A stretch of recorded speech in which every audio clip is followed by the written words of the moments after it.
Welcome back. We'll be starting on chapter 15, Digital Communication. So in this chapter, we'll be covering how to explain the difference between real-time and delayed communications, describe email and texting, select the best communication tools for a given situation, describe various phone calling technologies, manage status and profile settings in Skype, conduct group conversations in Skype, describe how to conduct group conversations in Google Hangouts, describe the benefits and functions of online conferencing tools, describe benefits and functions of business collaboration tools, describing distance learning technologies, and describe audio, video, and live streaming. So digital communications. It includes real-time and delayed communications. Many of the technologies overlap. Real-time, synchronous, and delayed asynchronous communication. In real-time communication, information is sent and received instantly. A face-to-face conversation is an example of real-time communication, and real-time exchanges are referred to as synchronous. In delayed communication, there is time delay between the sending and receiving of information. A mail letter is an example of delayed communication, and delayed exchanges are referred to as asynchronous. Asynchronous tools. So, electronic mail, email.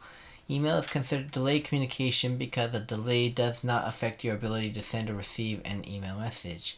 SMS text messages. Text messages is also considered a delayed communication. Using text messaging effectively, you can send a text message to a contact at any time. You have no way of knowing whether he or she is available when you send your text message. You may receive an immediate response to a text message, but that is not guaranteed. Always remember that if a situation is best resolved by speaking to someone directly, use the telephone or seek a face-to-face meeting. To text or not to text. Use text if you must communicate, but are in a place or situation where speaking out loud would be inconsiderate or indiscreet. Avoid texting while driving. Avoid sending and responding to text if you're in a social setting.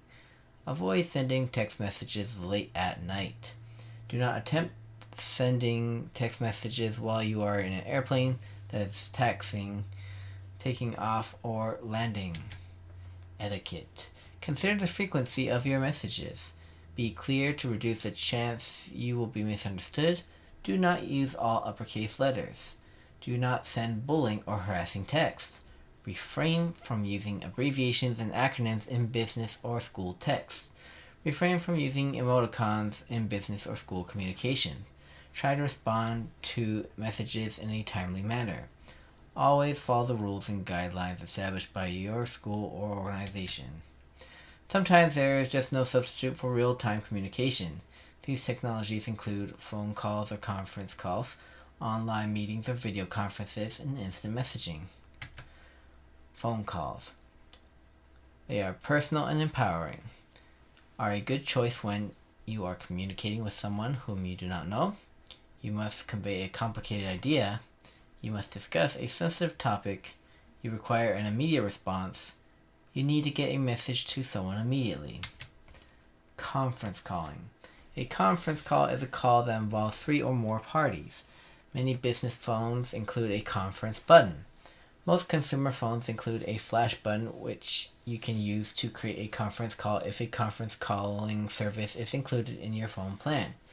You can participate in conference calls on landline, mobile, and VoIP phones. WebEx is a hosted subscription service that you can use to conduct online meetings.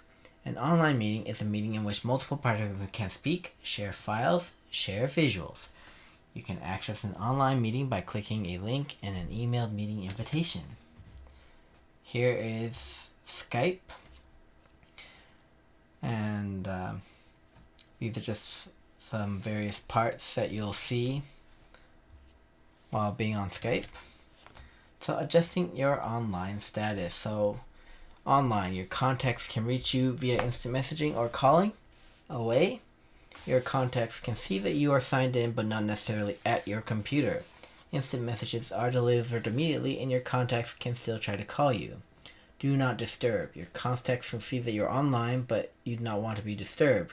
They can still send you endless messages and call you, but you will not be alerted with sound notifications. Invisible. You appear to be offline, but you can still use Skype as usual. This is a good way to keep your Skype without advertising to your contacts that you're available. Offline. Your status is automatically set to offline when you are not signed into Skype. If you remain in selected status, you cannot send instant messages or make or receive calls. Managing your Skype profile. Your Skype profile tells other people something about you. Certain aspects of your Skype profile are public, some are visible only to you and your contacts, and some are private. Your contacts can view the profile information you have set to public and the information you have set to contacts. Group conversations. Anything you type and send in a group conversation is received by everyone in the group. You begin a conversation as a group conversation. You can add people to a conversation at any time. Checking out Google Hangouts. Google Hangouts is a communication platform that supports conversation between two or more users. It can be accessed online through Gmail or the Hangouts website through the Hangouts app or through mobile apps for Android and iOS. Open a browser and navigate to https://hangouts.google.com and click the sign in link or sign into Gmail. Click the Google Apps button, click More, and click Hangouts. Online conferencing. Online conferencing is well suited for exchanging digital files, sending instant messages, and sharing screens. Just about anything you can do on your computer or on the internet on your own, you can do with others through online conferencing. VoIP conferencing. So, voice over IP phone calls use the internet to transfer voice packets between the phones used in a call or conference call. When you use a computer to place and receive VoIP calls, including conference calls, the computer is considered a software phone or soft phone. A powerful advantage to using your computer as a soft phone is the ability to transfer files and share screens during a call. Video conferencing. A video conference is a conference call that includes video.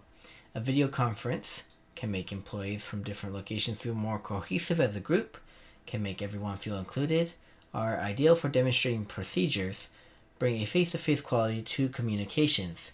You can easily conduct video conferences in Skype, Google Hangouts, and FaceTime. Collaboration tools. So collaborators are designed for business users in corporate environments. These tools provide for communication, centralized document access, co-authoring, intranets, and cloud storage.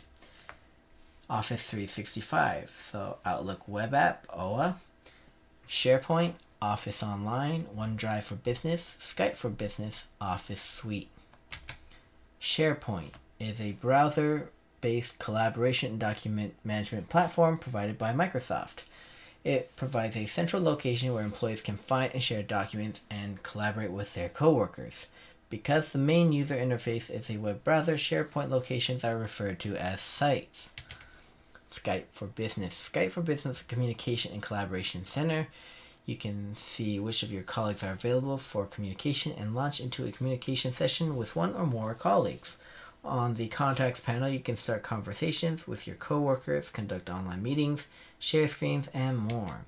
Distance learning technologies. Lectures, assignments, assessments, communications, and grades are managed through learning management systems. Students attend class by logging in using a web browser. In an asynchronous class, instructors provide material lists, lectures, tests, and assignments that can be accessed at any time that is convenient for the student. Asynchronous online classes occur in real time and require students and instructors to be online at the same time. Streaming. Streaming delivers content to your device in a steady, consistent flow of data. When you stream media files from a website, a media server streams the content to you in a client media player application. If multiple people want to stream the same content, the media server sends a stream to each client. Live streaming is the process of broadcasting real-time live audio or video footage as a video feed to an audience that accesses the stream over the internet. One file is sent out over the internet and multiple people can connect to the live feed and stream it to their devices. So, to summarize today's lecture, we explain the difference between real-time and delayed communication, describe email and texting, select the best communication tool for a given situation, describe various phone calling technologies, manage status and profile settings in Skype, conduct group conversations in Skype, describe how to conduct group conversations in Google Hangouts, describe the benefits and functions of online conferencing tools, describing benefits and functions of business collaboration tools, describing distance learning technologies, and describing audio, video, and live streaming. Thank you for watching, and I shall see you next time.